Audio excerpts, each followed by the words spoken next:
നമസ്കാരം. വാർത്താമഴയിലേക്ക് സ്വാഗതം. നമ്മൾ ആദ്യം പോകുന്നത് ഇപ്പോൾ വരുന്ന ഒരു പ്രധാന റിപ്പോർട്ടിന്റെ വിശദാംശങ്ങളിലേക്കാണ്. കോഴിക്കോട് ചാലിയത്ത് വലിയ തീപിടുത്തം ഉണ്ടായിരിക്കുന്നു. ഇന്ധനം സൂക്ഷിച്ചിരുന്ന ഷെഡുകളിലാണ് തീപിടുത്തം ഉണ്ടായത്. കൂടുതൽ ഇടങ്ങളിലേക്ക് തീ വ്യാപിക്കുന്നത് രക്ഷാപ്രവർത്തനത്തിന് വെല്ലുവിളിയാകുന്നുണ്ട്. ദൃശ്യങ്ങൾ അവിടെ നിന്നുള്ള ഏറ്റവും പുതിയ ദൃശ്യങ്ങളിലേക്കാണ്.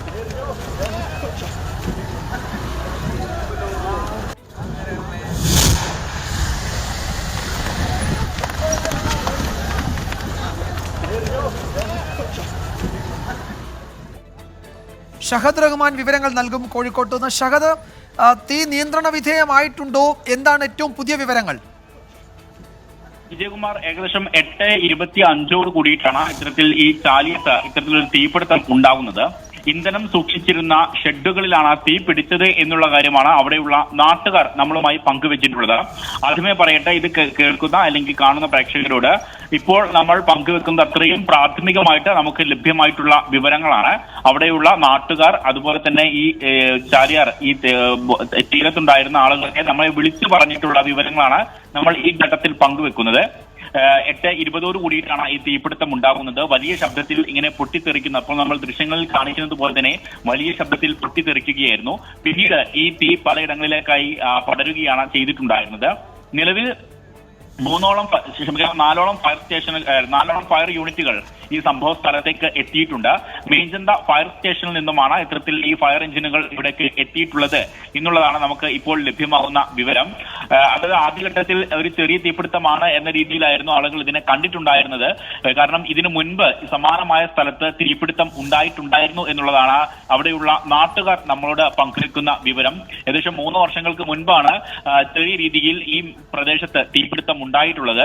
ഇപ്പോൾ ആദ്യം തീ പിടിച്ചിട്ടുള്ളത് അവിടെയുള്ള ഓല ഷെഡുകളിലാണ്. കാരണം ഈ ബോട്ടുകളിലൊക്കെ തന്നെ നിറയ്ക്കാനുള്ള ഇന്ധനം സൂക്ഷിച്ചിരുന്ന ഓല ഷെഡുകളിലാണ് തീപിടുത്തം ഉണ്ടായത്. പിന്നീട് അത് പൊട്ടിത്തെറിക്കുകയും പിന്നീട് അത് മറ്റിടങ്ങളിലേക്ക് വ്യാപിക്കുകയുമായിരുന്നു എന്നുള്ളൊരു വിവരമാണ് നിലവിലെ സാഹചര്യത്തിൽ അവിടെയുള്ള നാട്ടുകാർ നമ്മളുമായി പങ്കുവെച്ചിട്ടുള്ളത്. അല്പസമയത്തിനകം നമ്മൾ അവിടെ എത്തിച്ചേരും. അത് അങ്ങനെയെങ്കിൽ അത് സംബന്ധിച്ചുള്ള കൂടുതൽ വിവരങ്ങൾ ലഭ്യമാവുകയും ചെയ്യും. ആദ്യഘട്ടത്തിൽ നാട്ടുകാരുടെ നേതൃത്വത്തിലാണ് ഇവിടെ രക്ഷാപ്രവർത്തനം നടന്നിട്ടുണ്ടായിരുന്നത്. തീ അണയ്ക്കാനുള്ള ശ്രമം നടത്തിയിട്ടുണ്ടായിരുന്നത്. പക്ഷെ അത് ഫലം കണ്ടില്ല. തുടർന്ന് ഫയർ സ്റ്റേഷനിൽ വിളിച്ചു പറയുകയും ഏകദേശം ഇപ്പോൾ 4ഓളം ഫയർ എഞ്ചിനുകൾ ഈ സംഭവ സ്ഥലത്തേക്ക് എത്തുകയുമാണ് ചെയ്തിട്ടുള്ളത്. ഒരു കാര്യമുള്ളത്, ഇത് ഈ മേഖലയിലെ ജനവാസം, അതിന്റെ ഒരു സാഹചര്യം, ഈ അടുത്ത സ്ഥലങ്ങളിലേക്കൊക്കെ തീ വ്യാപിക്കും എന്നതൊരു ആശങ്കയായി നേരത്തെ ഷഹദ് സൂചിപ്പിച്ചിരുന്നുവല്ലോ. അവിടെയൊക്കെ ആളുകൾ താമസിക്കുന്ന വീടുകളൊക്കെ ഉള്ള സ്ഥലങ്ങളാണ് ഒന്ന്. മറ്റൊന്ന്, എത്രത്തോളം ഇന്ധനം ഈ ഓലപ്പുരകളിൽ ഉണ്ടായിരുന്നു എന്നത് സംബന്ധിച്ച് എന്തെങ്കിലും കണക്കുകളോ വിവരങ്ങളോ പ്രദേശവാസികളുടെ പക്കലെങ്കിലും ഉണ്ടാകുമോ? നിലവിലെ സാഹചര്യത്തിൽ കാരണം എത്ര തോത് എന്നെ സംബന്ധിച്ചൊന്നും ഒരു വ്യക്തതയില്ല. കാരണം ഇത് പല ബോട്ടിലുകളിലൊക്കെ നിറയ്ക്കുന്നതാണ്. ഇപ്പോൾ ഏറ്റവും പുതുതായിട്ട് ലഭ്യമാകുന്ന വിവരം, ഇപ്പോൾ അവിടെ നിന്നുമുള്ള ആളുകൾ നമ്മളുമായി പങ്കുവെക്കുന്ന ഒരു വിവരം എന്ന് പറയുന്നത് തീ നിയന്ത്രണ വിധേയമായിട്ടുണ്ട് എന്നുള്ളൊരു കാര്യമാണ്. 4 ഫയർ യൂണിറ്റുകളാണ് എത്തിയിട്ടുള്ളത്. തീ നിയന്ത്രണ വിധേയമായിട്ടുണ്ട് എന്ന് ഇപ്പോൾ അവിടെ നിന്നുള്ള ആളുകൾ നമ്മളുമായിട്ട് പങ്കുവെക്കുന്നുണ്ട്. ഏകദേശം 90% അവിടെ ഉണ്ടായിരുന്ന സാധന സാമഗ്രികളൊക്കെ തന്നെ കത്തി നശിച്ചു എന്നൊരു വിവരവും നിലവിലെ സാഹചര്യത്തിൽ ലഭ്യമാക്കുന്നുണ്ട്. മാത്രവുമല്ല, ഇതുമായി ബന്ധപ്പെട്ട് കാരണം ഈ സമീപത്തൊന്നും വീടുകൾ ഉണ്ടായിരുന്നില്ല എന്നുള്ളതാണ് നമുക്ക് ഇപ്പോൾ ലഭ്യമാകുന്ന വിവരം. കാരണം ഇത് ഹാർബറിനോട് ചേർന്ന അല്ലെങ്കിൽ ചാലിയാർ തീരത്ത് ഇത്തരത്തിൽ ഈ ബോട്ടിന് അനുബന്ധ സാധനങ്ങളൊക്കെ സൂക്ഷിക്കുന്ന സ്ഥലമാണ്.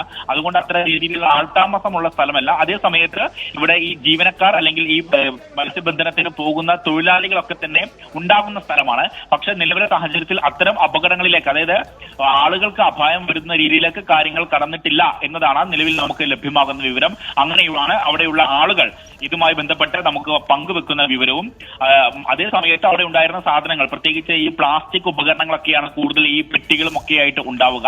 അതോടൊപ്പം തന്നെ ഈ ഇന്ധനം അത് പെട്രോൾ ആണോ അതോ മണ്ണെണ്ണയാണോ എന്നത് സംബന്ധിച്ചും സ്ഥിരീകരണമില്ല. കാരണം പല ബോട്ടുകളിലും ആളുകൾ പോകുന്നതാണ്, പല രീതിയിലുമായിരിക്കും ഉപയോഗിക്കുക എന്നുള്ളതാണ് പ്രാഥമികമായിട്ട് നമുക്ക് ലഭ്യമാകുന്ന വിവരം. അതുകൊണ്ട് തന്നെ ഇപ്പോൾ ഏറ്റവും പുതുതായിട്ട് നമുക്ക് ലഭ്യമാകുന്ന അല്ലെങ്കിൽ പങ്കുവെക്കാനുള്ളത് തീ നിയന്ത്രണ വിധേയമാകുന്നു എന്ന ആശ്വാസകരമായ വാർത്തയാണ്.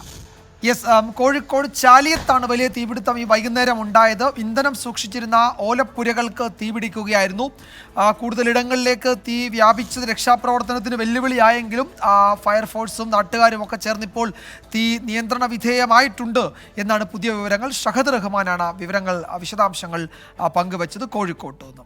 മറ്റൊരു പ്രധാന റിപ്പോർട്ടിലേക്ക്. മുഖ്യമന്ത്രിയെ കരിങ്കൊടി കാണിച്ച യൂത്ത് കോൺഗ്രസ് പ്രവർത്തകർക്കെതിരെ ജാമ്യമില്ലാ വകുപ്പ് പ്രകാരം കേസെടുത്തതിനെതിരെ കോൺഗ്രസിന്റെ പ്രതിഷേധം. Hibi Eden MP, MLA-മാരായ TJ Vinod, Uma Thomas എന്നിവർ പാലാരിവട്ടം പോലീസ് സ്റ്റേഷനിൽ കുത്തിയിരുന്ന് പ്രതിഷേധിക്കുകയാണ്. അജീഷ് ജയകുമാർ വിവരങ്ങൾ നൽകും. അജീഷ്, എന്താണ് ഈ ജനപ്രതിനിധികളുടെ MP-യുടെയും MLA-മാരുടെയും ആവശ്യം? പ്രവർത്തകർക്കെതിരെ ജാമ്യമില്ലാ വകുപ്പ് ചുമത്താനിടയായ സാഹചര്യം എന്താണ് അജീഷ്? വിജയകുമാർ, ഇന്ന് വൈകിട്ട് 4 മണിക്കാണ് ഈ തൃക്കാക്കര പിറവം മണ്ഡലങ്ങളിലായിരുന്നു നവകേരള സദസ്സ്. ഇത് കഴിഞ്ഞ് മുഖ്യമന്ത്രി സംഘവും പാലാരിവട്ടം വഴി പോകുമ്പോഴാണ് 6 യൂത്ത് കോൺഗ്രസ് പ്രവർത്തകർ കരിങ്കൊടി കാണിച്ചത്. ആ സമയത്ത് ഈ പ്രവർത്തകരെ പോലീസ് സമാധാനപരമായി പിടിച്ചു മാറ്റുകയും പിന്നീട് കസ്റ്റഡിയിലെടുത്ത് ഈ പോലീസ് സ്റ്റേഷനിലേക്ക് കൊണ്ടുവരികയും ചെയ്തു. പിന്നീട് വൈകിട്ടാണ് ഈ FIR ചുമത്തിയത്. FIR ചുമത്തിയതിൽ IPC 353 ഔദ്യോഗിക കൃത്യനിർവഹണം തടസ്സപ്പെടുത്തി എന്ന വകുപ്പാണ് ചുമത്തിയിരിക്കുന്നത്. അതിനുശേഷം ഇവരെ റിമാൻഡ് ചെയ്യാൻ പോവുകയായിരുന്നു. ഈ സമയം ഇവിടുത്തെ കോൺഗ്രസിന്റെ കൗൺസിലർ ഇവിടെ ജാമ്യമെടുക്കാനായി ഇവിടെ എത്തിയിരുന്നു.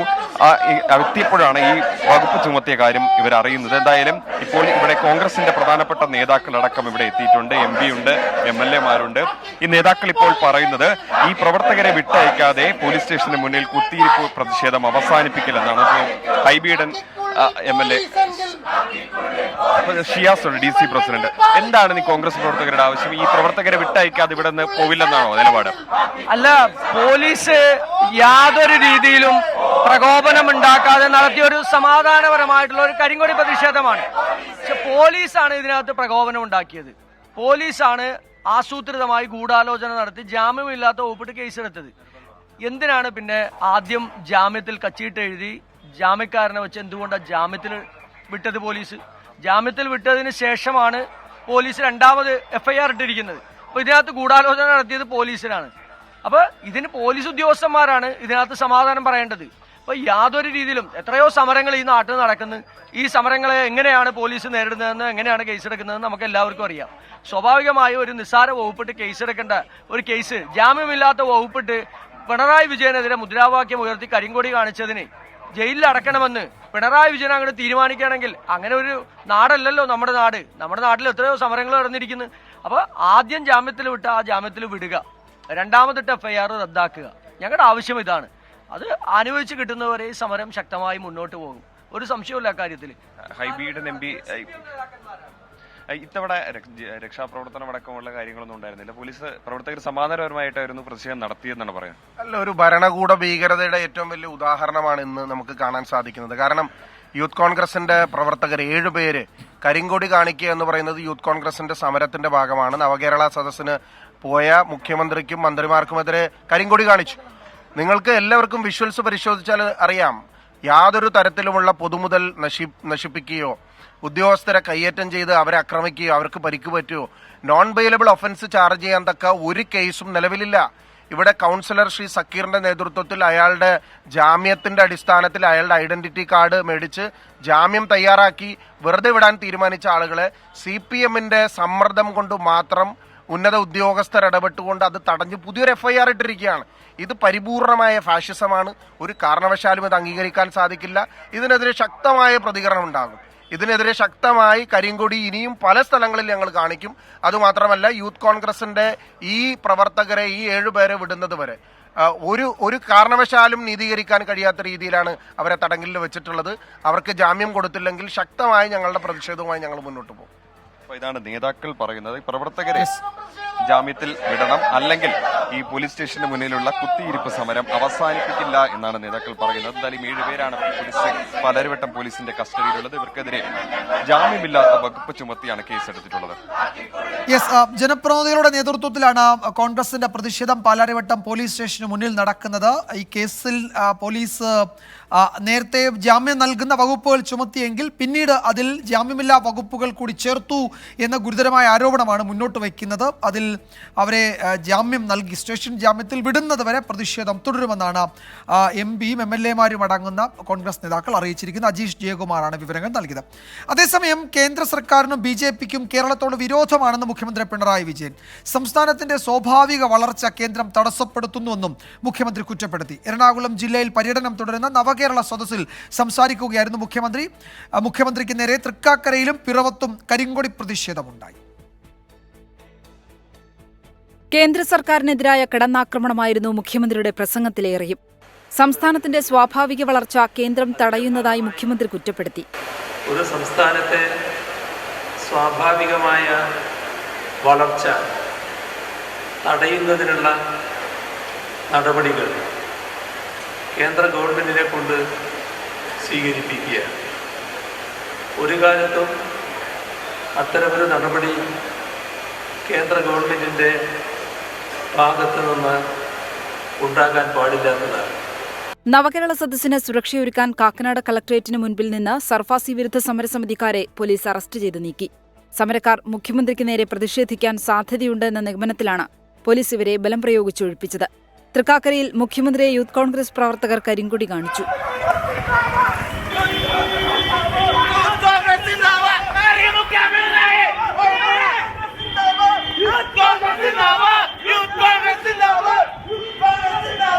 പിറവത്ത് കരിങ്കൊടി പ്രതിഷേധത്തിനെത്തിയ യൂത്ത് കോൺഗ്രസുകാരെ പോലീസ് അറസ്റ്റ് ചെയ്ത് നീക്കി. നാളെയാണ് നവകേരള സദസ്സിന്റെ അവസാന ദിവസം. തൃപ്പൂണിത്തുറ, കുന്നത്തുനാട് മണ്ഡലങ്ങളിലാണ് നാളത്തെ പര്യടനം. 24 കൊച്ചി. നവകേരള സദസ്സിനിടെ ആലപ്പുഴയിൽ മാധ്യമപ്രവർത്തകനെ പോലീസ് കയ്യേറ്റം ചെയ്ത സംഭവത്തിൽ വ്യാജ റിപ്പോർട്ടുമായി പോലീസ്. മർദ്ദനമുണ്ടായിട്ടില്ലെന്ന വ്യാജ റിപ്പോർട്ടാണ് മുഖ്യമന്ത്രിക്ക് സമർപ്പിച്ചത്. നവകേരള സദസ്സ് ജില്ലയിലെ പള്ളിപ്പുറത്തെത്തിയപ്പോൾ മാധ്യമം ആലപ്പുഴ ബ്യൂറോ ഫോട്ടോഗ്രാഫർ മനു ബാബുവിനെ ചേർത്തല ഡിവൈഎസ്പിയുടെ നേതൃത്വത്തിലുള്ള സംഘം തടഞ്ഞു നിർത്തുകയും അസഭ്യവർഷം നടത്തുകയും ചെയ്തു. മാധ്യമപ്രവർത്തകനാണെന്ന തിരിച്ചറിയൽ കാർഡ് കാണിച്ചിട്ടും കയ്യേറ്റം തുടർന്നു. സ്റ്റാൻഡിൽ വെച്ചിരുന്ന മനുവിൻ്റെ സ്കൂട്ടറിൽ താക്കോൽ ഊരിയെടുത്ത ഡിവൈഎസ്പി സ്കൂട്ടർ തള്ളി ഓടയിലേക്ക് ഇടുകയും ചെയ്തു. സംഭവത്തിൽ മനു ബാബു അന്നു തന്നെ മുഖ്യമന്ത്രിയുടെ ഓഫീസിൽ പരാതി നൽകിയിരുന്നു. ആ ദൃശ്യങ്ങളാണ് നമ്മൾ കാണുന്നത്.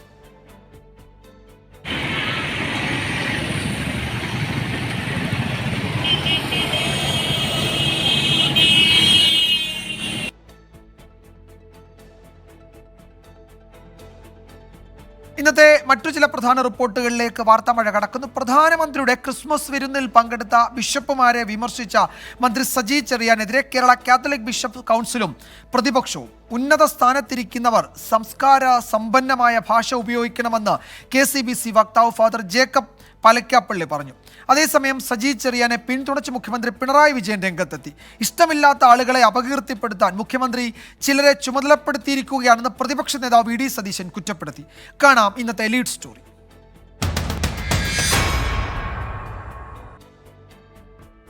BJP വിരുന്നിന് വിളിച്ചപ്പോൾ ചില ബിഷപ്പുമാർക്ക് രോമാഞ്ചമുണ്ടായെന്നും മണിപ്പൂരിനെ മറന്നെന്നുമായിരുന്നു മന്ത്രി സജി ചെറിയാന്റെ വിമർശനം. ഇതിനെതിരെയാണ് കത്തോലിക്ക ബിഷപ്പുമാരുടെ കൂട്ടായ്മയായ KCBC രംഗത്തെത്തിയത്.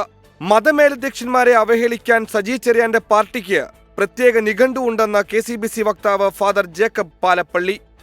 സംസ്ഥാനത്തെ ഒരു മന്ത്രി, ഉത്തരവാദിത്തപ്പെട്ട സ്ഥാനത്തിരിക്കുന്ന ഒരാൾ വളരെ മോശമായി അതിനോട് പ്രതികരിച്ചു എന്നത് വളരെ ദുഃഖകരമായൊരു കാര്യമാണ്. അദ്ദേഹം ഉപയോഗിച്ച വാക്കുകൾ ഔചിത്യരഹിതമായ വാക്കുകളാണ്. അതേസമയം സജി ചെറിയാനെ പിന്തുണച്ച് മുഖ്യമന്ത്രി പിണറായി വിജയൻ രംഗത്തെത്തി. മണിപ്പൂർ വിഷയത്തിൽ ക്രൈസ്തവ സഭകൾ ശക്തമായ നിലപാട് സ്വീകരിക്കണമായിരുന്നുവെന്ന് മുഖ്യമന്ത്രി കുറ്റപ്പെടുത്തി.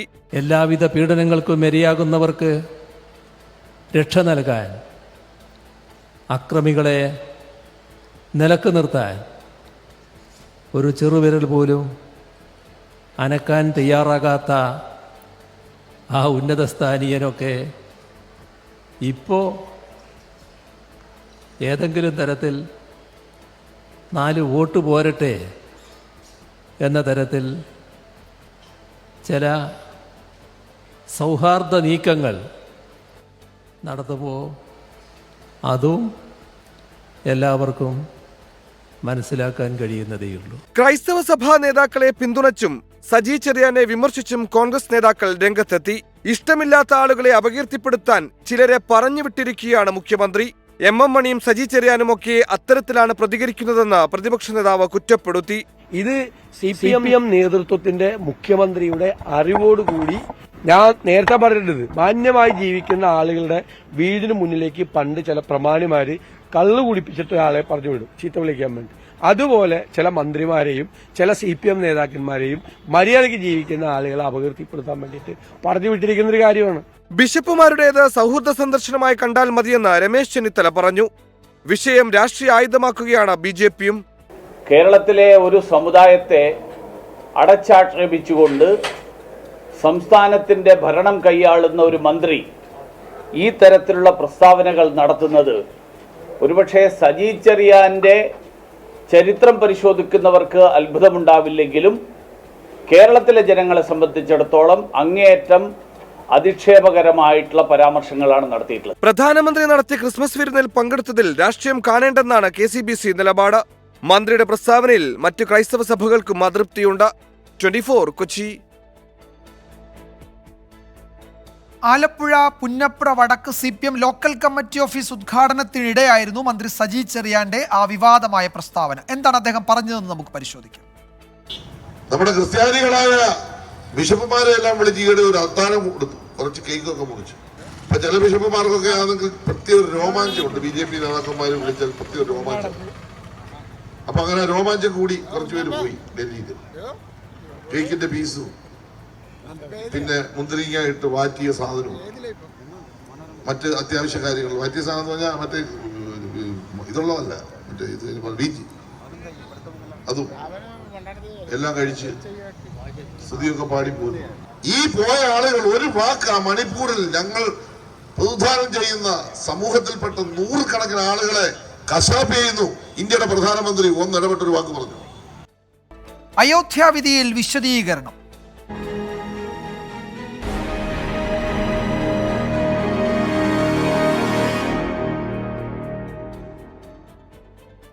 അയോധ്യ കേസിലെ സുപ്രീം കോടതി വിധി ഒരേ സ്വരത്തിലായിരുന്നുവെന്ന് ചീഫ് ജസ്റ്റിസ് DY ചന്ദ്രചൂഡ്. വിധിന്യായം എഴുതിയത് ആരാണെന്ന് വ്യക്തമാക്കാത്തത് ഏകകണ്ഠമായ തീരുമാനമാണ്.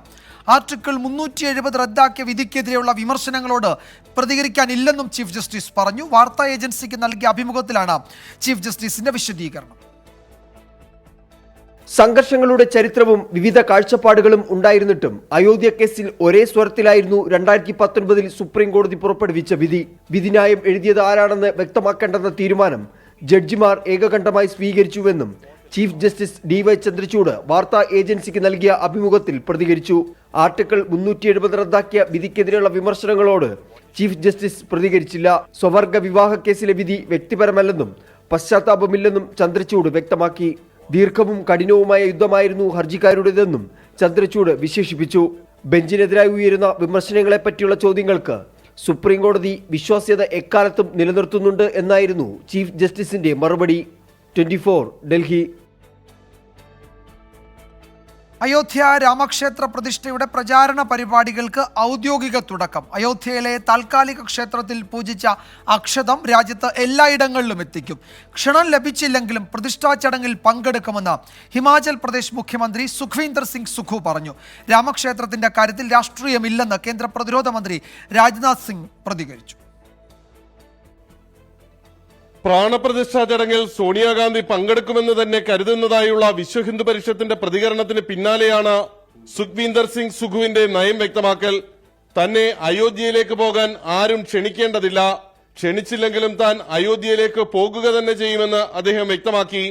രാമക്ഷേത്ര ഉദ്ഘാടന വിഷയത്തിൽ പരസ്യവിലക്ക് കോൺഗ്രസിൽ നിലനിൽക്കെയാണ് സുഖ്വീന്ദർ സിംഗ് സുഖുവിന്റെ പ്രതികരണം. രാമക്ഷേത്ര ഉദ്ഘാടന പരിപാടികൾ ജനങ്ങളിലേക്ക് എത്തിക്കാനുള്ള പ്രചരണ പരിപാടികൾക്ക് ഇന്ന് തുടക്കമായി. 10 കോടി വീടുകളിലെങ്കിലും ശ്രീരാമക്ഷേത്ര ഉദ്ഘാടന സന്ദേശം കൈമാറുമെന്ന് ശ്രീരാമ ജന്മഭൂമി തീർത്ഥക്ഷേത്ര ട്രസ്റ്റ് വ്യക്തമാക്കി. കേരളത്തിൽ 50 ലക്ഷം വീടുകളിലാണ് അക്ഷതവും ലഘുലേഖയും എത്തിക്കുക. ജനുവരി 15 വരെ പ്രചരണ പരിപാടികൾ നീളും. ക്ഷേത്ര ഉദ്ഘാടനവുമായി ബന്ധപ്പെട്ട സുരക്ഷാ സംവിധാനങ്ങൾ ശക്തമാക്കാൻ അയോധ്യയിൽ കേന്ദ്രസേനയെ വിന്യസിക്കും. R Radhakrishnan, 24 Delhi. Silver line ട്രാക്കിലല്ല.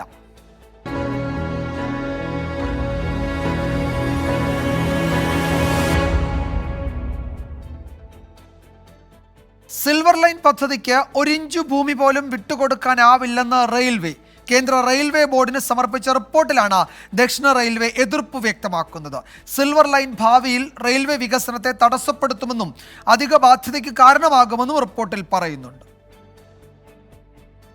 സിൽവർ ലൈൻ പദ്ധതിക്കെതിരെ നിരവധി തടസ്സവാദങ്ങളാണ് ദക്ഷിണ റെയിൽവേ ഉന്നയിച്ചിട്ടുള്ളത്. പദ്ധതിക്കായി റെയിൽവേയുടെ ഭൂമി വിട്ടു നൽകുന്നത് സംസ്ഥാനത്തെ റെയിൽവേ വികസനത്തിന് തടസ്സമാകും.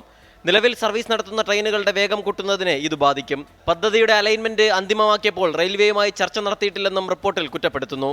എന്നാൽ റിപ്പോർട്ട് തള്ളി സിൽവർ ലൈൻ രംഗത്തെത്തി. പാലക്കാട്, തിരുവനന്തപുരം റെയിൽവേ ഡിവിഷണൽ മാനേജർമാർ കേരള അധികാരികളുമായി ചർച്ച നടത്തിയതിന്റെ വിശദാംശങ്ങൾ പുറത്തുവന്നു.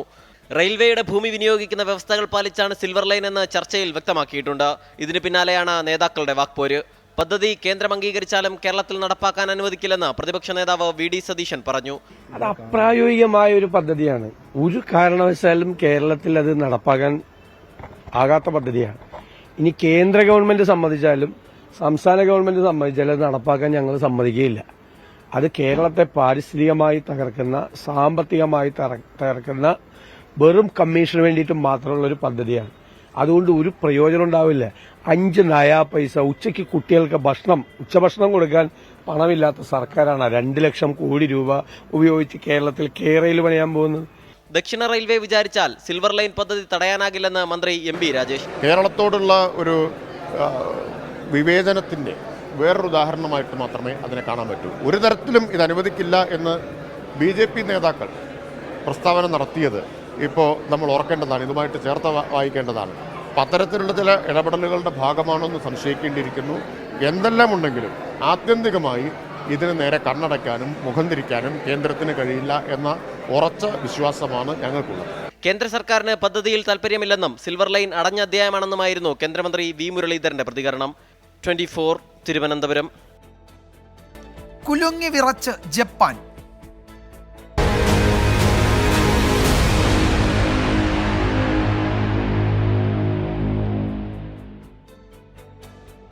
ജപ്പാൻ തീരത്ത് സുനാമി ഭീഷണി. ഇഷിക്കാവ പ്രവിശ്യയിലെ നോട്ടോ മുനമ്പിലുണ്ടായ ശക്തമായ ഭൂചലനത്തിന് പിന്നാലെയാണ് സുനാമി തിരകൾ അടിച്ചത്. ഒട്ടേറെ തുടർ ഭൂചലനങ്ങൾ ഉണ്ടായി. നിരവധി വീടുകളും വൈദ്യുത പോസ്റ്റുകളും തകർന്നു.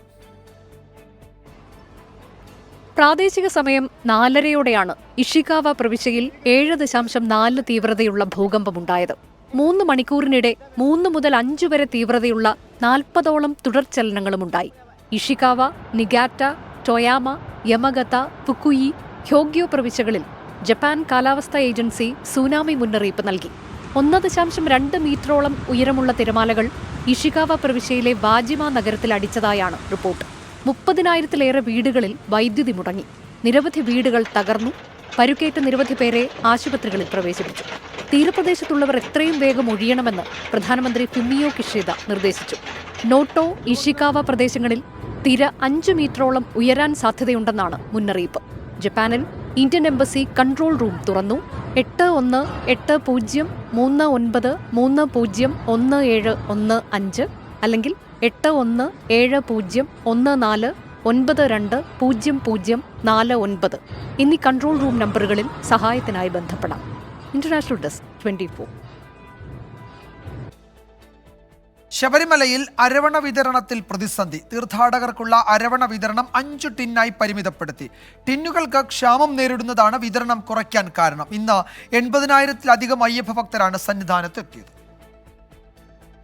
അരവണ വിതരണത്തിനുള്ള ടിന്നുകൾ എത്തിക്കാൻ 2 കമ്പനികൾക്കായിരുന്നു ദേവസ്വം ബോർഡ് കരാർ നൽകിയിരുന്നത്. ഇതിൽ ഒരു കമ്പനി കൃത്യമായി ടിന്നുകൾ എത്തിക്കാത്തതാണ് പ്രതിസന്ധിക്ക് കാരണം. പ്രതിദിനം 3 ലക്ഷം ടിന്നുകൾ വരേണ്ടിടത്ത് ഇപ്പോൾ എത്തുന്നത് പകുതിയോളം മാത്രം.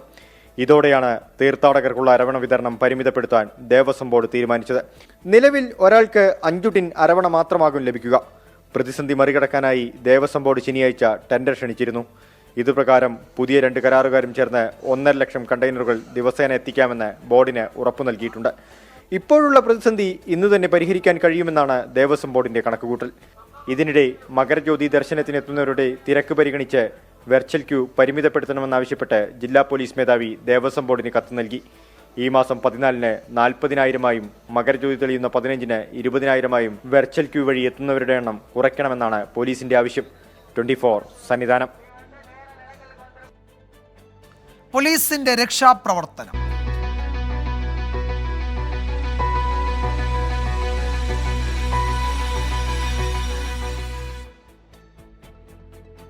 തിരുവല്ലത്ത് ഭർത്തൃവീട്ടിൽ യുവതി ആത്മഹത്യ ചെയ്ത കേസിലെ പ്രതികളെ രക്ഷപ്പെടാൻ പോലീസ് സഹായിച്ചെന്ന് കണ്ടെത്തൽ. വിവരം ചോർത്തി നൽകിയ കടക്കൽ സ്റ്റേഷനിലെ ഉദ്യോഗസ്ഥനെതിരെ നടപടി ആവശ്യപ്പെട്ട് അന്വേഷണ ഉദ്യോഗസ്ഥൻ റിപ്പോർട്ട് സമർപ്പിച്ചു. പ്രതികൾക്കായി സംസ്ഥാനത്തിന് പുറത്തേക്കും അന്വേഷണം വ്യാപിപ്പിച്ചു. അന്വേഷണത്തിലെ പോലീസ് വീഴ്ച ആരോപിച്ച് മഹിളാ കോൺഗ്രസ് തിരുവല്ലം സ്റ്റേഷനിലേക്ക് മാർച്ച് നടത്തി. കടക്കൽ പോലീസ് സ്റ്റേഷനിലെ ഉദ്യോഗസ്ഥനെതിരെ നടപടി ആവശ്യപ്പെട്ട തിരുവനന്തപുരം സിറ്റി പോലീസ് കമ്മീഷണർക്കാണ് തിരുവല്ലം SHO റിപ്പോർട്ട് നൽകിയത്. അന്വേഷണവുമായി ബന്ധപ്പെട്ട വിവരങ്ങൾ ചോർത്തി നൽകിയെന്നും പ്രതികളെ രക്ഷപ്പെടാൻ സഹായിച്ചെന്നുമാണ് റിപ്പോർട്ടിലുള്ളത്. ഷഹനയുടെ ആത്മഹത്യയിൽ പോലീസും പ്രതികളും ഒത്തുകളിക്കുന്നെന്ന് ആരോപിച്ച മഹിളാ കോൺഗ്രസ് പ്രവർത്തകർ തിരുവല്ലം പോലീസ് സ്റ്റേഷനിലേക്ക് മാർച്ച് നടത്തി. ഈ പോലീസ് അനങ്ങുന്നില്ല എന്നുള്ളതാണ് അങ്ങേയറ്റം പ്രതിഷേധത്തോടുകൂടി ഞങ്ങൾ പറയുവാൻ ആഗ്രഹിക്കുന്നത്. പ്രതികൾക്കെതിരെ പരമാവധി ശാസ്ത്രീയ തെളിവുകൾ ശേഖരിച്ച് പഴുതടയ്ക്കാനാണ് പോലീസ് നീക്കം. ഭർത്താവ് നൌഫലിന്റെ ഫോൺ പരിശോധിക്കുന്ന വഴി കൂടുതൽ തെളിവുകൾ ലഭിക്കുമെന്നാണ് പ്രതീക്ഷ. ഇതിനുശേഷം സ്ത്രീധന നിരോധന നിയമപ്രകാരമുള്ള വകുപ്പുകൾ കൂടി ചേർക്കും. പ്രതികളായ നൌഫലും മാതാവും സംസ്ഥാനം വിട്ടെന്നാണ് പോലീസ് നിഗമനം. സംസ്ഥാനത്തിന് പുറത്തേക്കും അന്വേഷണം വ്യാപിപ്പിച്ചു. 24 തിരുവനന്തപുരം. റിപ്പോർട്ടോടെ വാർത്താമഴ അവസാനിക്കുന്നു. നാളെ വീണ്ടും കാണാം. Good night.